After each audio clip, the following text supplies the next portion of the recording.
Welcome to Theology Explained for Beginners.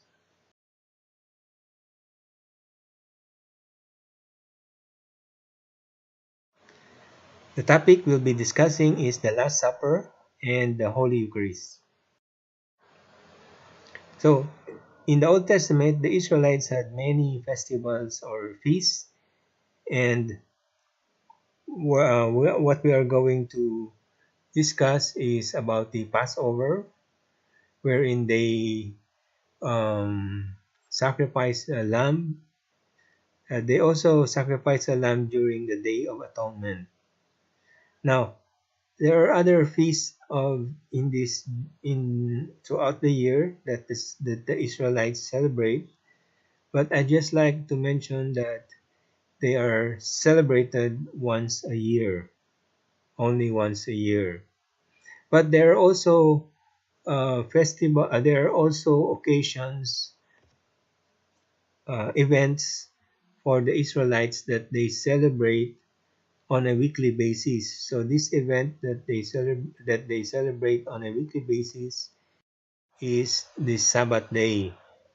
So Sabbath day is commemorated or celebrated on the seventh day of the week.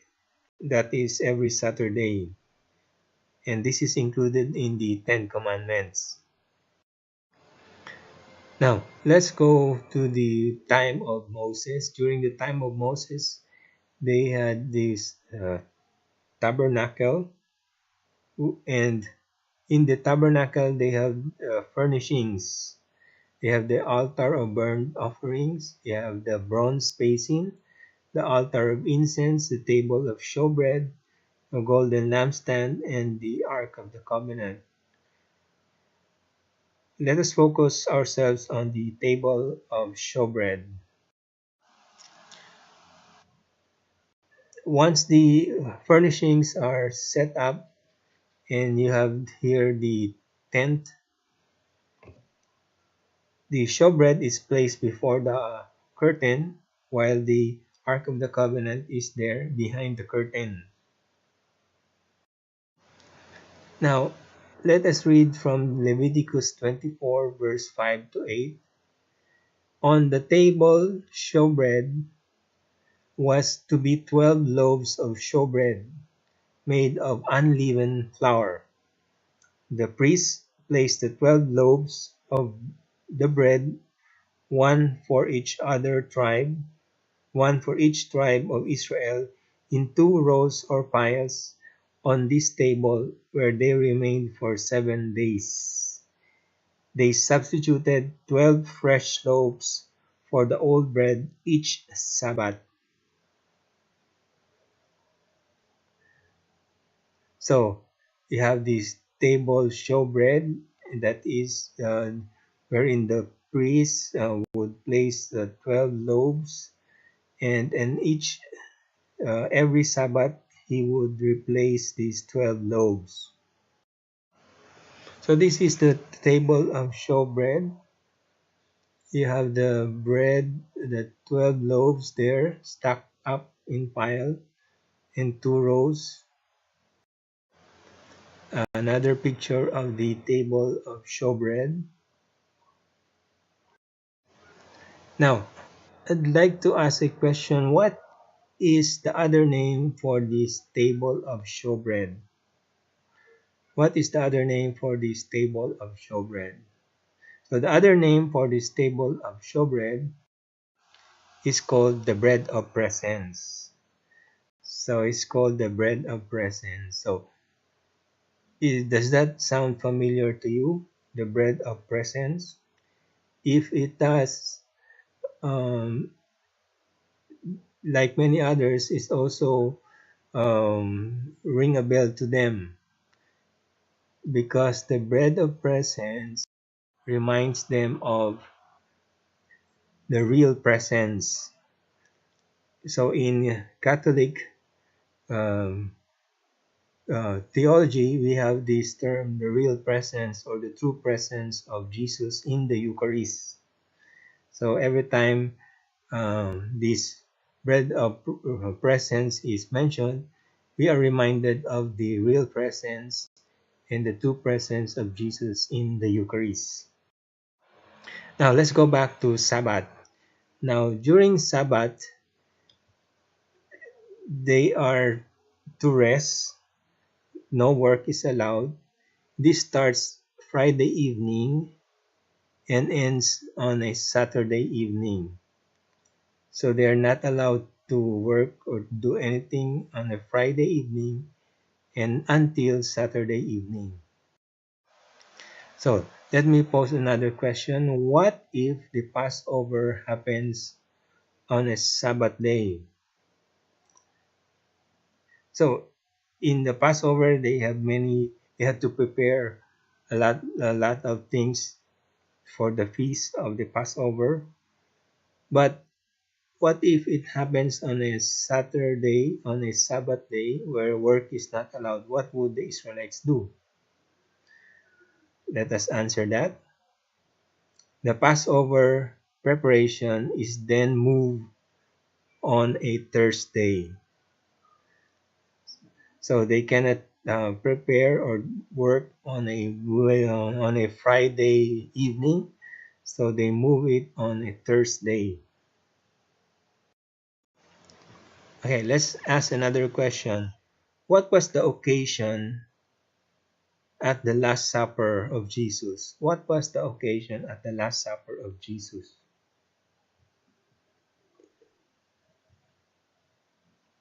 To find out the answer, let's go to the Gospels and find out what was the occasion during the Last Supper of Jesus. In Matthew 26, verse 18 to 20, Jesus said, "Go into the city to a certain man and tell him, the teacher says, my appointed time draws near. In your house I shall celebrate the Passover with my disciples." The disciples then did as Jesus had ordered and prepared the Passover. When it was evening, he reclined at the table with the 12. So, the occasion was a Passover. But what day was it? What day was this? It was a Thursday because Jesus will be crucified the following day on Friday, which we call Good Friday. So it was a Thursday and they celebrated the Passover. It's also similar in Luke 22, verse 7 to 8. Let's read. When the day of the feast of the unleavened bread arrived, the day for sacrificing the Passover lamb, he sent out Peter, John, instructing them, "Go and make preparations for us to eat the Passover." So this was on a Thursday. The event was a Passover, and um, so Thursday, and it was a Passover. Now let's take a look at the calendar during the time of Jesus. So it was here around 33 AD. On the Hebrew calendar, that would be 3793. So it happened that the Passover happened on a Saturday. So the preparation, if the Passover was here, so the preparation would be on a Friday. So remember, Sabbath is Friday evening to Saturday evening. So if Passover falls in this, the Israelites would move the preparation on a Thursday.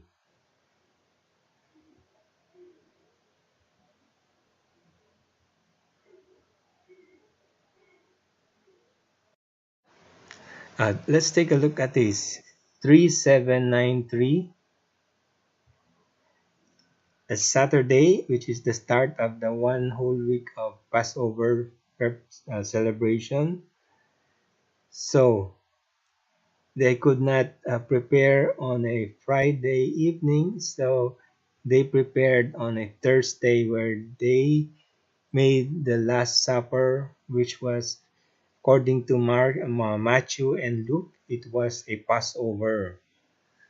So this Passover happened on a Thursday.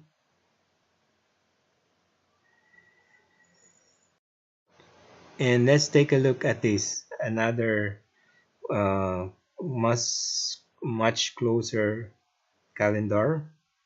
So the Last Supper happened on a Thursday, but something was different. During their Passover, there was no lamb sacrifice. There was no lamb sacrifice. So this tells us that Friday, wherein Jesus was crucified, is connected with the Last Supper, because the Passover lamb that was supposed to be sacrificed during this Last Supper is Jesus. He is the Lamb of God. That's why we call him the Lamb of God, because what happened in the Last Supper was a Passover. So that's why we call him the Lamb of God, because he is the Paschal Lamb. Okay, so his death is connected to the Last Supper. If if the Last Supper was not a Passover, then what happened to Jesus on Friday was just an execution.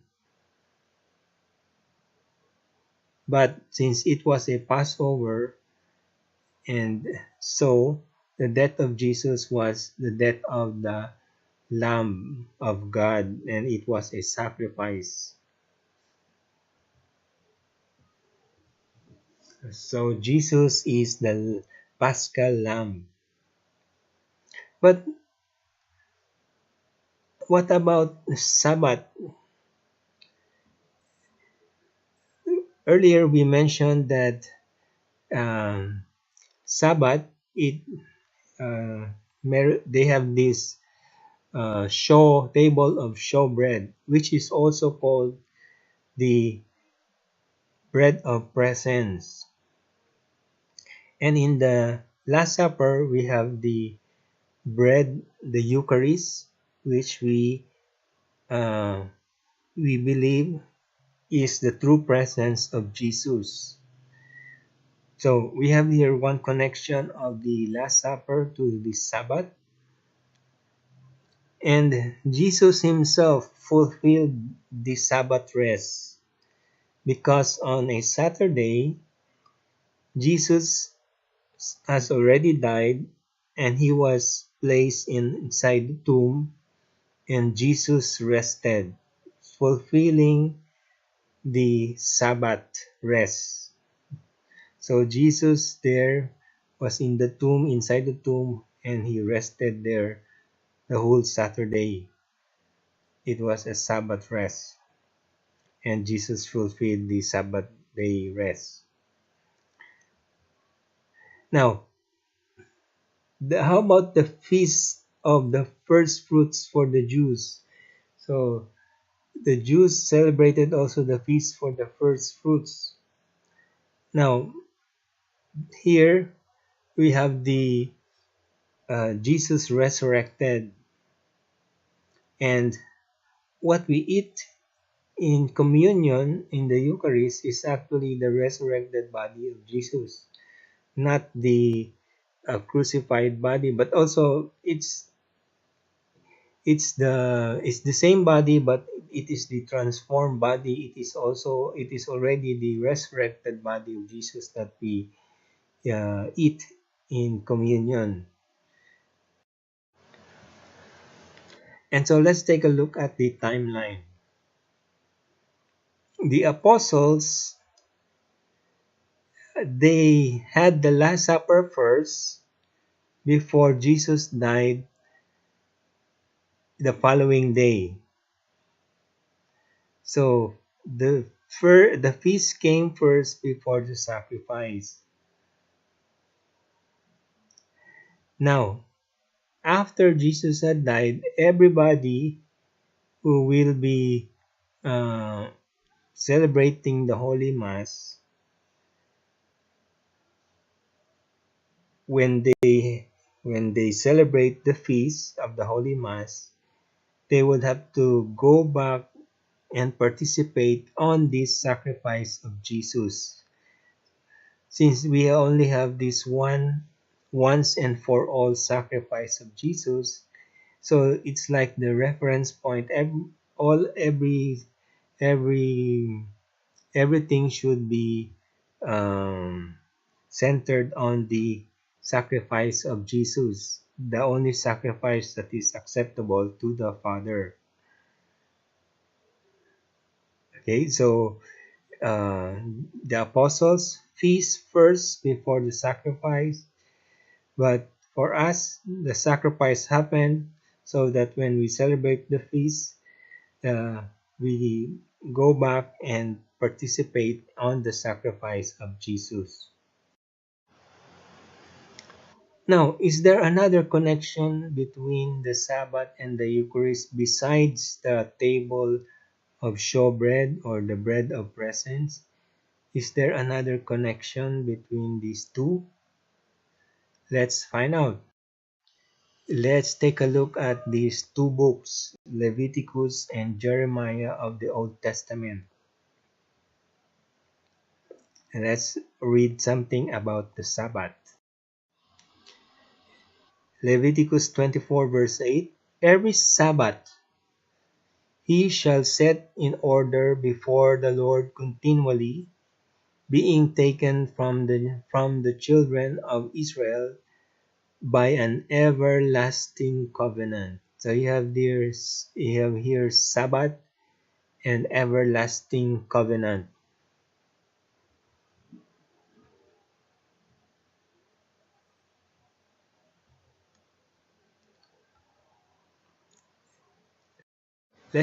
Let's check out the different translations of Bible, if it also tells us about that Sabbath was an everlasting covenant.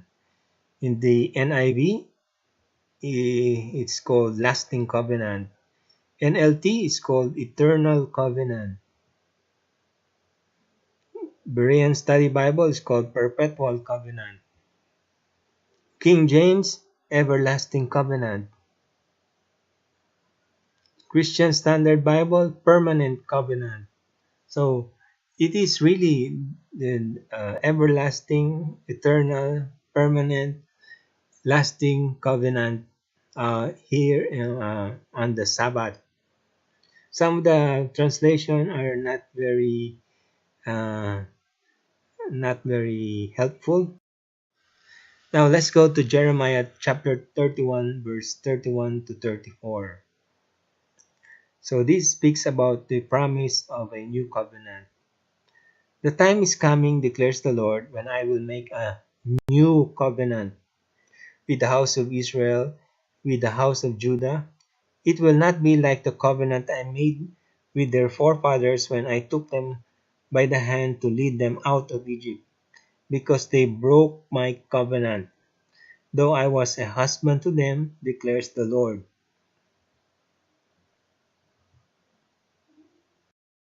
Continue. Verse 33, this is the covenant I will make with the house of Israel. After that time, declares the Lord, I will put my law in their minds and write it on their hearts. I will be their God, and they will be my people.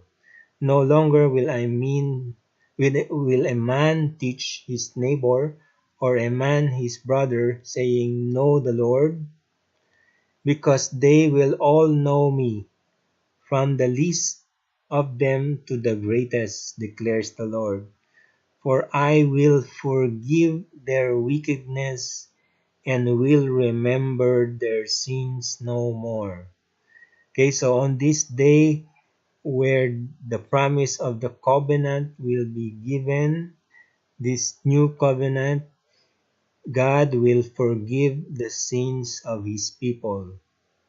Okay, so remember that the arrival of the new covenant, the promise of the new covenant, God will forgive his people, the sins of his people.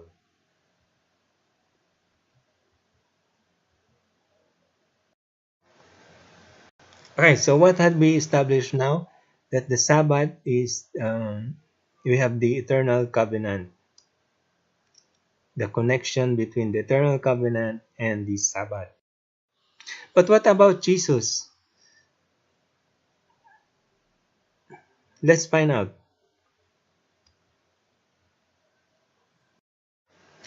And we will, in our timeline, we will explore the book of Hebrews.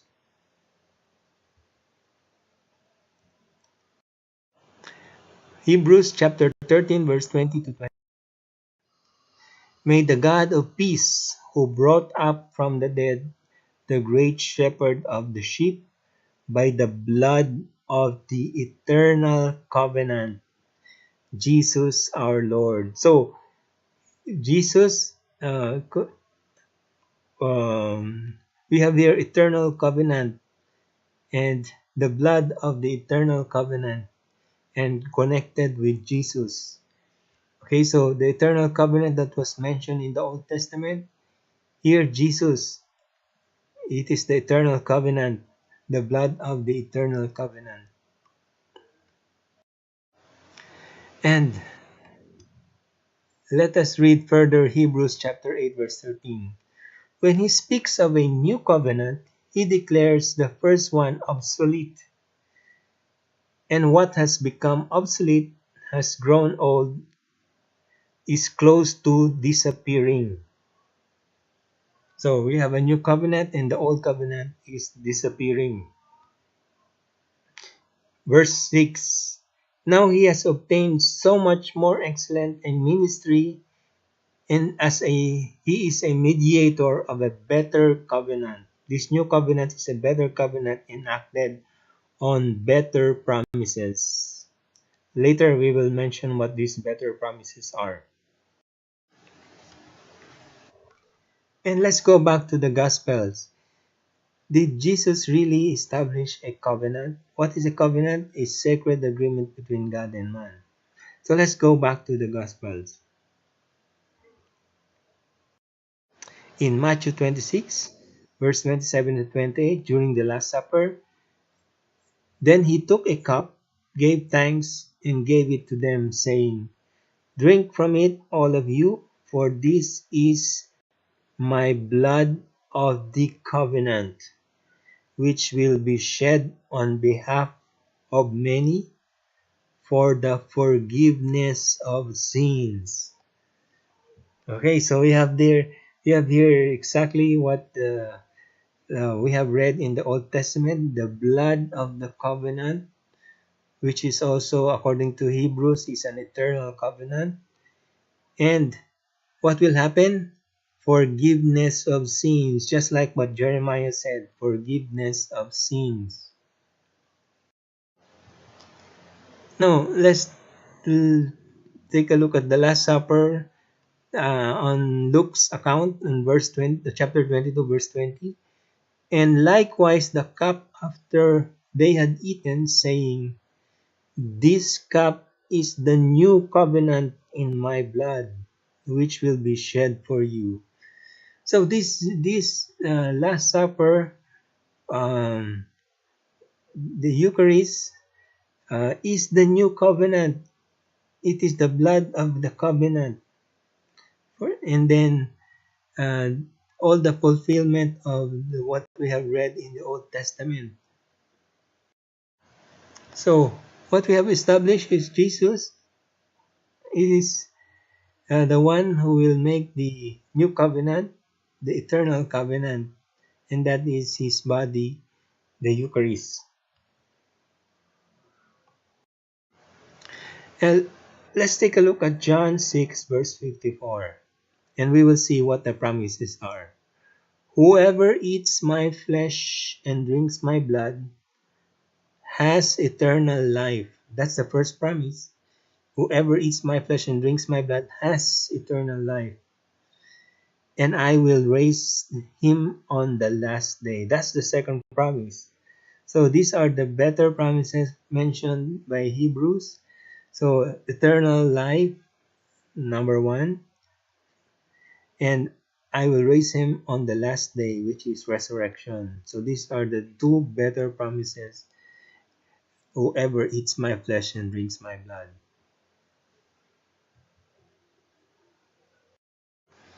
In John 6, verse 56, those who eat my flesh and drink my blood live in me and I in them.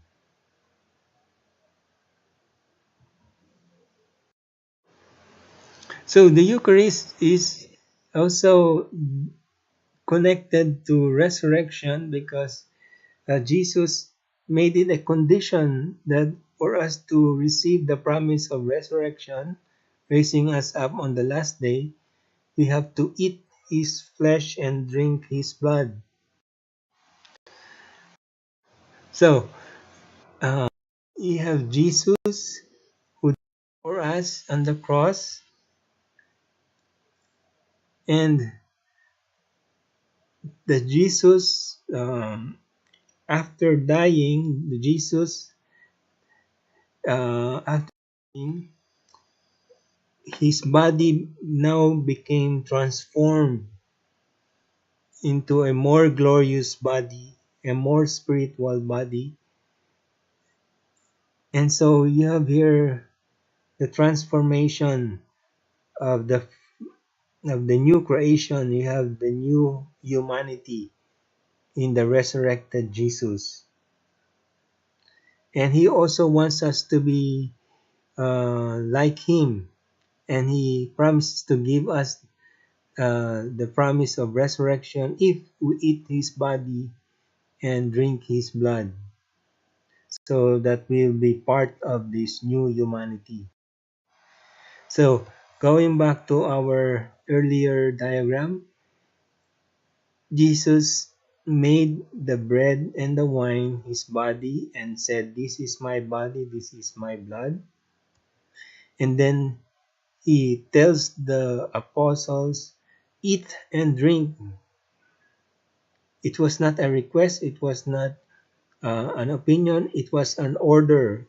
Eat and drink. He wanted us to eat his body and drink his blood because he wants us to receive the promise of eternal life and resurrection. And thus we also be a part of his first fruits. Jesus is the first fruit, the first person, and the first human being to resurrect.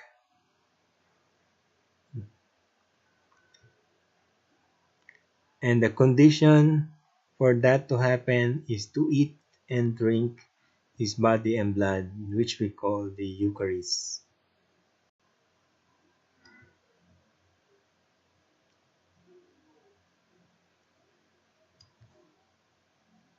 Now, there is no other way. You have to follow what Jesus said, because Jesus said, "I am the way."